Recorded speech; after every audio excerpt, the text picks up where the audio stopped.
So glad you could be with us here at the end of the week on this Friday. And we're looking forward again to another weekend to serve the Lord. I trust that you look at it like that. And we do want to encourage you.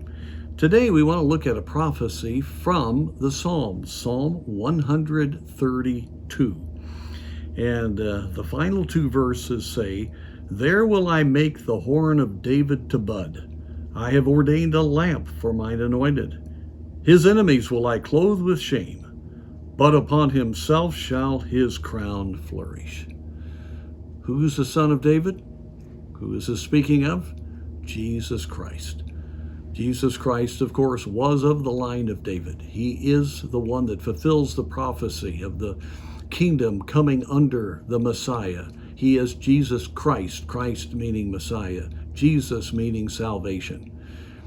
And here in this psalm, God is going to, at the perfect time, make the rod of David to bud. Jesus, of course, came, and that certainly is the first part of that prophecy being fulfilled. He did come, and he did do the work that had to be done for the salvation of the world. And we look at the rest of the prophecy. We see he's ordained a lamp for mine anointed. He has given great light through the Lord. And his enemies will I clothe with shame. To some extent, that's happened. But my friends, to encourage us, we need to realize that all these that mock God will be put to shame. They're going to cry out for the rocks to fall upon them. They are going to be shaking their fist at God, but in total terror. And they will be put to shame. And then when the Son of God shows himself at the second coming, that's at the end of the tribulation. We'll all be gone at the rapture over 7 years before. But at that time, they will all be slain. They will be put to shame forever and ever.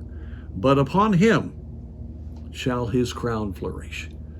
My friends, as we think of Washington, or we think of Moscow, or we think of Beijing, or we think of other capitals around the world that seem so powerful, one day Jerusalem will be the capital.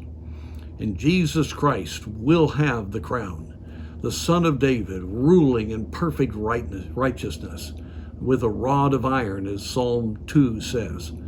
And that day could be just a little over 7 years from right now.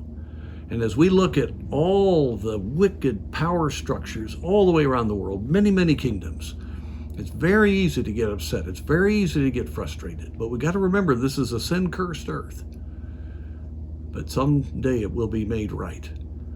And it's going to be a tragic thing for it to be made right for all of those that are lost. That's why we must be totally given to reach this world.